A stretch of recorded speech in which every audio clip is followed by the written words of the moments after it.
In this presentation, we are going to learn how integrated circuit is fabricated.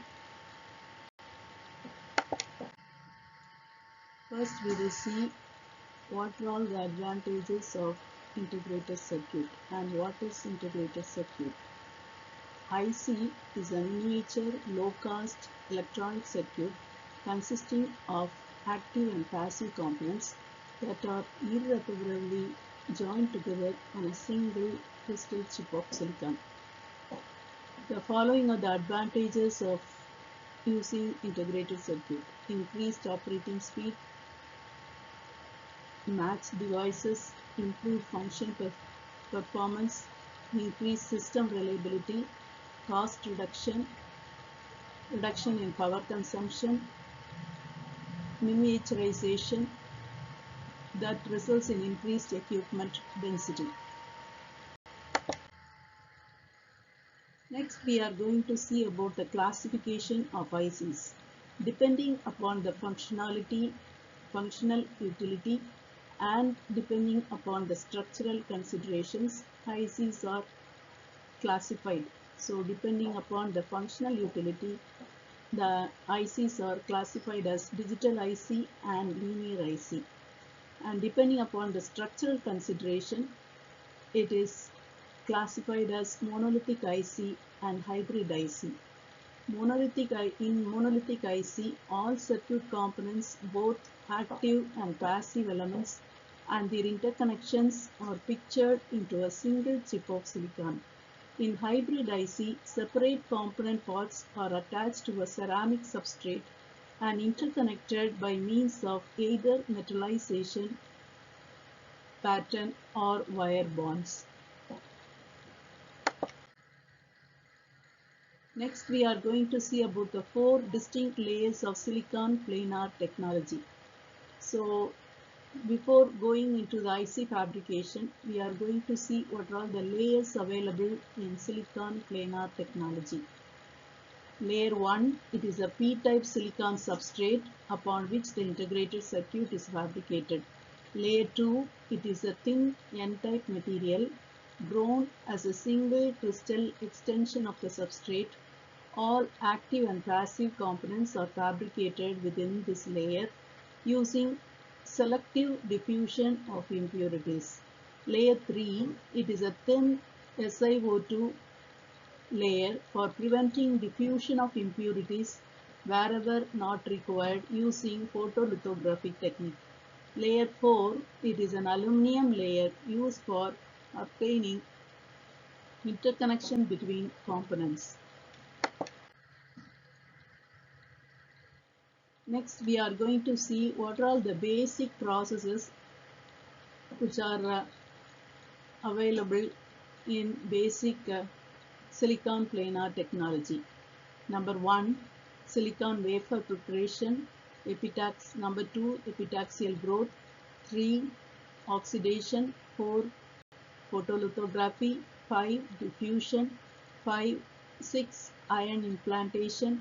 7, isolation technique. 8, metallization. 9, assembly processing and packaging.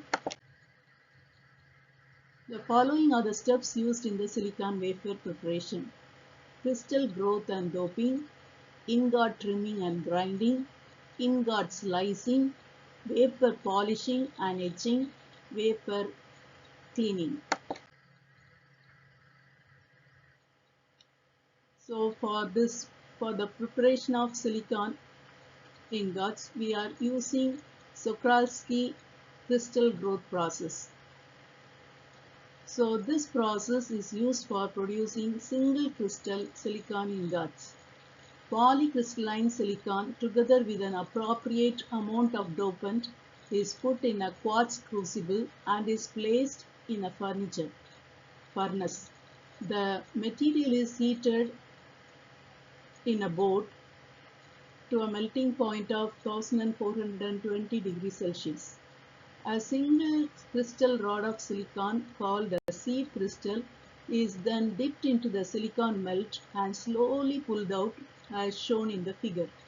It brings with it a solidified mass of silicon with the same crystalline structure as that of crystal seed. During the crystal pulling process, the seed crystal and the crucible are rotated in opposite directions in order to produce ingots of circular cross-section. The diameter of the ingot is controlled by pulling rate and the melt temperature. The top and bottom portions of the ingot are cut off and the ingot surface is ground to produce an exact diameter of 10 cm, 12.5 cm, 15 cm. The ingot is sliced using a stainless steel saw blade which produce circular wafer or slices. These wafers undergo a number of polishing steps to produce a flat surface. Finally, the wafers are thoroughly rinsed and dried. These silicon wafers will contain several hundred rectangular chips, each one containing a complete integrated circuit. The second step is epitaxial growth. Epitaxy means arranging atoms in single crystal fashion so that the resulting layer is an extension of substrate crystal structure. The chemical reaction used in hydrogen reduction of silicon tetrachloride is silicon tetrachloride plus 2H2 results in silicon plus 4HCl. To achieve epitaxial film with specific impurity concentration, phosphine for N-type and biboron for P-type doping are introduced into the silicon tetrachloride into the hydrogen gas stream.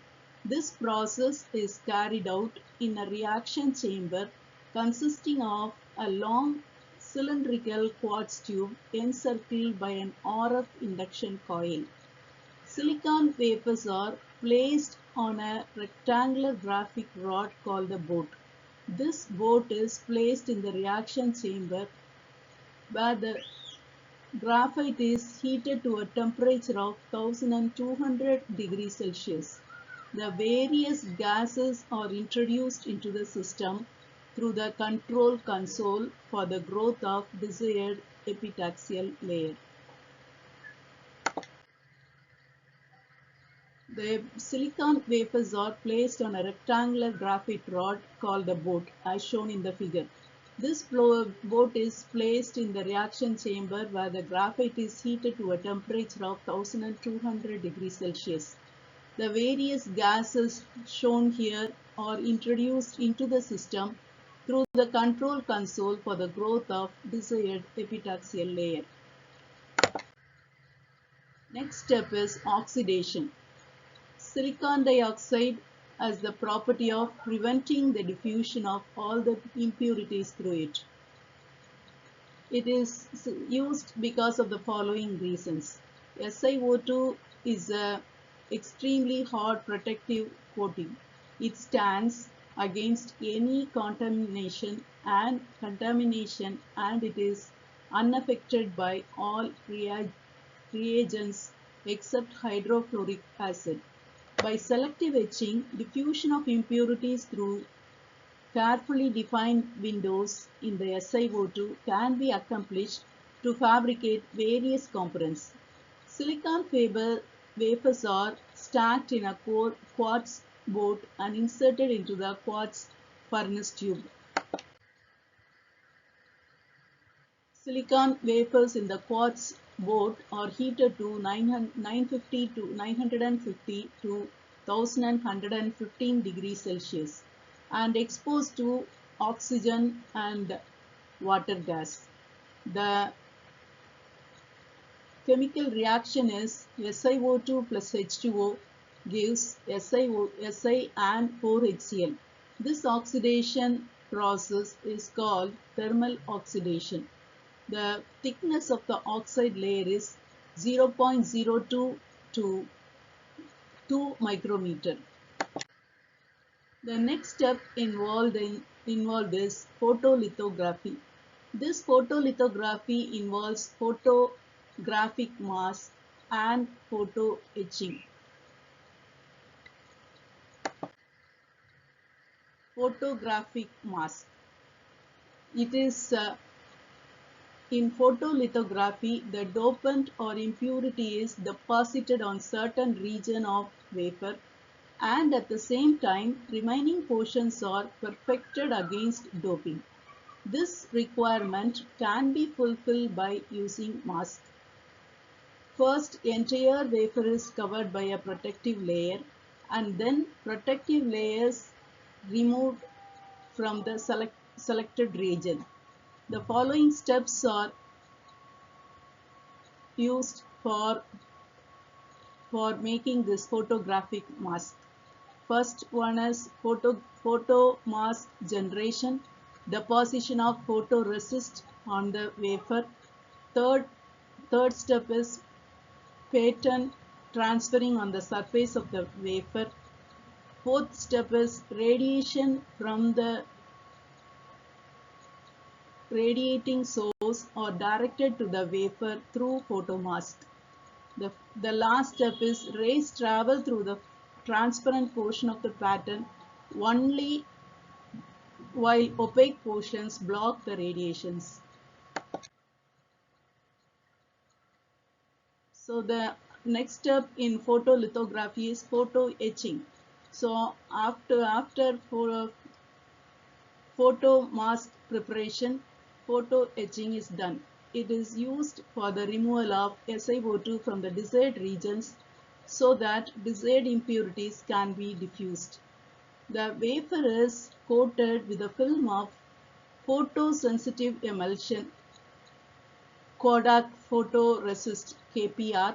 The mask desired of the desired pattern is placed over the photoresist coated wafer. This is now exposed to the UV light so that KPR polymerizes beneath the transparent regions of the mask. The mask is then removed and the wafer is developed using trichloroethylene, which dissolves the unexposed and unpolymerized regions on the photoresist and leaves the pattern as shown in the figure. The polymerized photoresist is next fixed so that it becomes immune to certain chemicals called etchants used in subsequent process. So after this, the chip is immersed in the etching solution of hydrofluoric acid, which are not protected by KPR. After the diffusion of impurities, photoresist is removed with a chemical solvent and mechanical abrasion. The next process is diffusion. The process of adding impurity to the silicon wafer is called diffusion.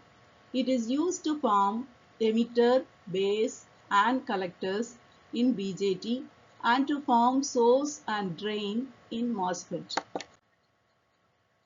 The figure shows how the diffusion is done using this particular furnace. A quartz boat about 20 cleaned wafers is pushed into the hot zone with a temperature of 1000 degrees Celsius. Impurities to be diffused such as boron oxide, boron chloride are used for boron and phosphorus pentoxide. A carrier gas such as dry oxygen or nitrogen is used for sweeping the impurity to the high temperature zone. The diffusion of impurities takes place both laterally and as well as vertically. Impurities are diffused into silicon wafers through the openings formed using photolithography. Next one is ion implantation. This is another technique used to introduce impurity into a silicon wafer. Silicon wafers are placed in a vacuum chamber and are scanned by high energy dopant ions, boron for p-type and phosphorus for n-type. These ions are accelerated by energies between 20 kilovolts to 250 kilovolts. As the ions strike the wafers, they penetrate some distance into the wafer. The depth of the penetration increases with increasing accelerating voltage. Next step is isolation technique. Isolation diffusion. The integrated circuit contains many devices. A number of devices are to be fabricated on the same IC chip, and hence it is necessary to provide good isolation between various components and their interconnections. The most important techniques for isolation are PN junction isolation, dielectric isolation. PN junction isolation. In PN junction isolation technique, the p-type impurities are selectively diffused into the n-type epitaxial layer so that it touches the p-type substrate at the bottom. This method generated n-type isolation regions surrounded by p-type modes. In the p substrate, if the p substrate is held at the most negative potential, the diodes will become reverse biased, thus providing isolation between these islands. The individual components are fabricated inside these islands. This method is the most used isolation method for general purpose integrated circuits. Next method is dielectric isolation. Here electrical isolation